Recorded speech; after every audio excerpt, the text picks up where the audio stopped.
Hello guys, welcome to my YouTube channel Pooja Yog study. सो कल हमने त्रिभुज का लेसन प्लान देखा था और आज हम वृत्त का लेसन प्लान देखेंगे। तो सबसे पहले ऊपर विद्यालय का नाम आएगा, फिर उसके नीचे दिनांक, विषय, प्रकरण। तो प्रकरण हमने वृत्त लिया है और फिर इधर कक्षा, कालांश, समयावधि। कक्षा 7 का ये टॉपिक है।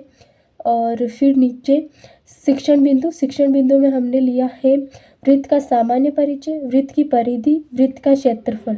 शिक्षण विधि प्रविधि में व्याख्यान विधि, प्रदर्शन विधि, प्रश्नोत्तर प्रविधि, आगमन निगमन विधि।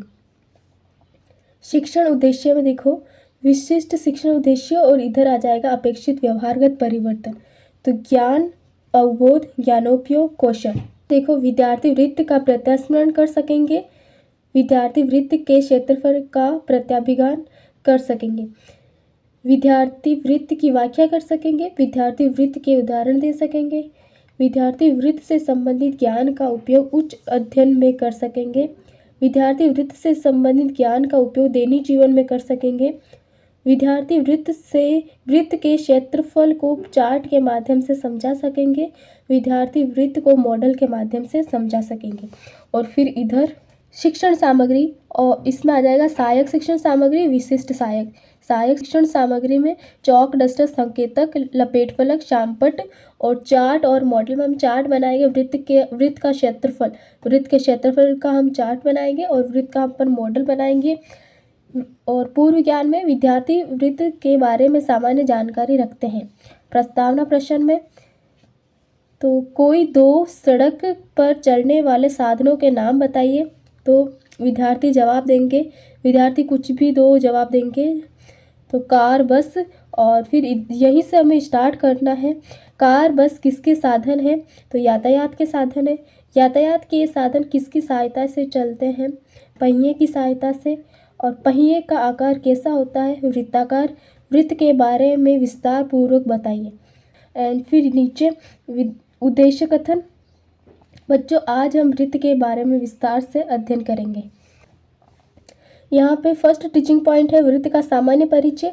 विकासात्मक प्रश्न है छात्राध्यापिका हाथ की चूड़ी को दिखाते हुए, ये मेरे हाथ में क्या है? तो विद्यार्थी जवाब देंगे चूड़ी। चूड़ी का आकार कैसा होता है? तो चूड़ी का आकार गोल वृत्ताकार होता है। और वृत्त के बारे में आप क्या जानते हैं? फिर छात्राध्यापिका कथन में एक समतल पर उन बिंदुओं का समूह है जो एक केंद्र से समान दूरी पर होते हैं। वृत्त एक बंद वक्र होता है जिसका कोई कोना नहीं होता। इसके मुख्य भाग केंद्र, त्रिज्या, व्यास, परिधि। केंद्र वृत्त के बिल्कुल बीच का बिंदु त्रिज्या, केंद्र से परिधि तक की दूरी, परिधि वृत्त की पूरी लंबाई या घेरा। और वृत्त की परिधि होती है 2πr। जीवा वृत्त पर स्थित किन्हीं दो बिंदुओं को जोड़ने वाली रेखा होती है। व्यास केंद्र से होकर जाने वाली सबसे लंबी रेखा जो परिधि के दो बिंदुओं को जोड़ती है, यानी व्यास त्रिज्या का 2 गुना होता है। फिर इसी में से हमें दो बहुत क्वेश्चन लिखने हैं। तो वृत्त के बिल्कुल बीच का बिंदु क्या कहलाता है? तो केंद्र से परिधि तक की दूरी क्या कहलाती है? त्रिज्या।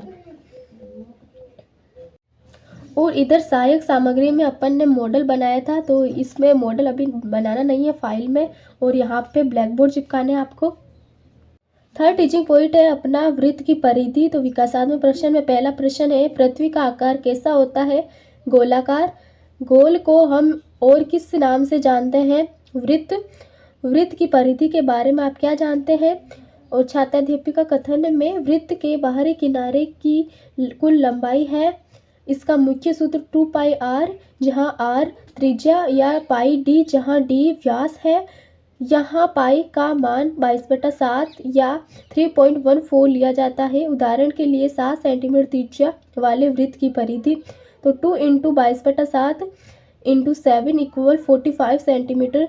14 सेंटीमीटर व्यास वाले वृत्त की परिधि। तो इसका हम व्यास वाले फॉर्मूले से इसकी परिधि ज्ञात करनी है। तो 22/7 × 14 = 44 सेंटीमीटर। व्यास त्रिज्या का 2 गुना होता है। बोध प्रश्न में आ जाएगा वृत्त की परिधि कितनी होती है? तो आंसर में आएगा 2πr इक्वल πd। 14 सेंटीमीटर त्रिज्या वाले वृत्त की परिधि कितनी होती है? तो 88 सेंटीमीटर।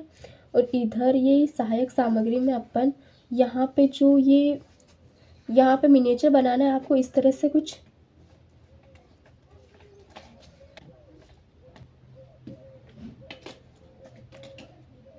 अच्छे अच्छे मिनिएचर बनाओगे तभी आपको फाइल में मार्क्स मिलेंगे। और इधर ये ब्लैक बोर्ड चिपकाने हैं आपको। फिर थर्ड टीचिंग पॉइंट है वृत्त का क्षेत्रफल। तो विकासात्मक प्रश्न में वृत्त की त्रिज्या को किससे परिभाषित किया करते हैं? तो आर।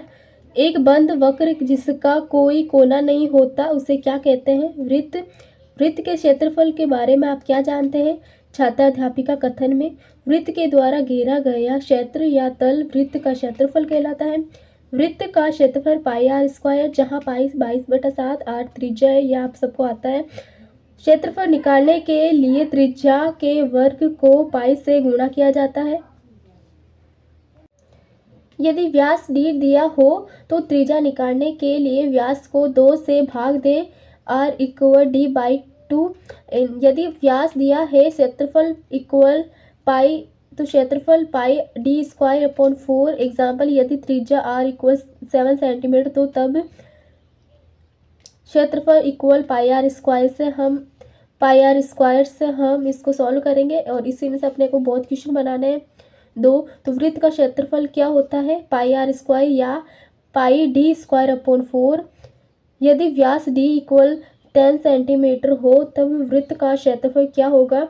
तो आंसर होगा, पहले त्रिज्या अपन को दे रखी है, त्रिज्या होती है d/2 इक्वल 10/2 इक्वल 5 सेंटीमीटर। तो क्षेत्रफल हो जाएगा πr² इक्वल पाई का मान होता है 3 × 1 4 × r त्रिज्या है। और त्रिज्या अपने को 5 सेंटीमीटर दे रखी है, तो 5 सेंटीमीटर का स्क्वायर हो जाएगा। और यहाँ पे देखो फिर आंसर आ जाएगा अपना 78.5 सेंटीमीटर। इधर सहायक सामग्री में अपने को एक और मिनिएचर बनाना, कम से कम 2 मिनिएचर बनाने होते हैं। तो इसमें भी इतना अच्छा प्यारा सा एक मिनिएचर बनाया है, आप देख सकते हो। ये कुछ ऐसा मिनिएचर है।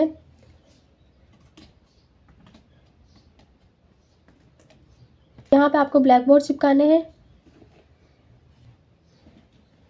यहाँ पे आपके मूल्यांकन प्रश्न आ जाएंगे और इधर पर्यवेक्षण टिप्पणी आ जाएगी।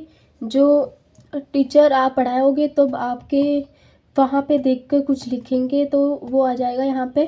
एंड कल और एक लेसन प्लान का वीडियो आएगा और आप कमेंट कर सकते हो कि किस पे आपको जिस पे भी आपको लेसन प्लान नहीं आता है मैथ्स में, तो आप मेरे को बता सकते हो और मैं वो वीडियो आपके अपलोड कर दूंगी। और फिर आपको कोई दिक्कत नहीं होगी। कोई भी दिक्कत आए तो आप कमेंट कर सकते हो।